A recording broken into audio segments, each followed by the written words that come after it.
This was going to be my final play. When all these houses sold, I was ready to retire. It was going to be fantastic.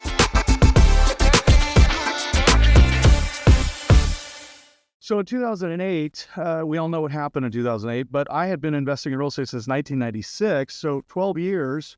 And, it was the natural progression of an investor. I started buying, fixing, and flipping little single-family homes, and then, started buying multifamilies and getting into development. And by the time 2008 came, I was building $23 million homes in Park City, Utah. There were 14,000 square foot ski and ski up, beautiful homes. And I had 3 of them coming to market in July of 2007. I had a big page spread in Ski Magazine, and this was going to be my final play. When all these houses sold, I was ready to retire. It was going to be fantastic. But we all know what happened. I was over leveraged. I was spread out too thin. I had leveraged my portfolio of real estate and used it to do private money lending, and everybody stopped paying their creditors, and it was just a big mess. And so what I realized through this is that there is a safer way to do it. And if we understand the rules of the game and we play by them, the market will reward us very favorably. So I want to start here with risk tolerance and understanding it. As I mentioned, our holding terms are short, okay? So 12 or 24 months is the length of our notes.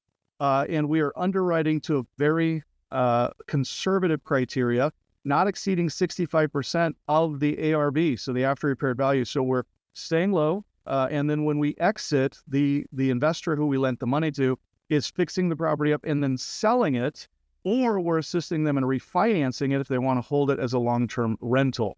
Now, I'm not here today to talk to you about buying, fixing, or flipping single-family homes or residential 1 to 4 unit properties. That's not my goal here.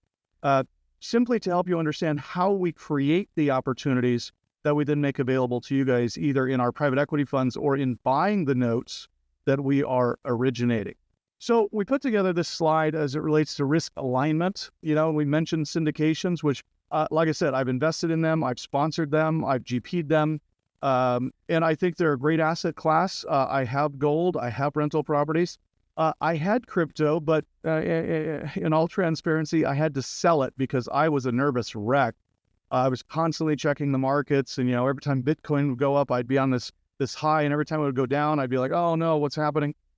Personally, I'm not sophisticated enough to understand the crypto space. So like Warren Buffett says, invest in what you know and hold what you understand. And so for me, that is residential single family 1 to 4 units. And so that's where we stick.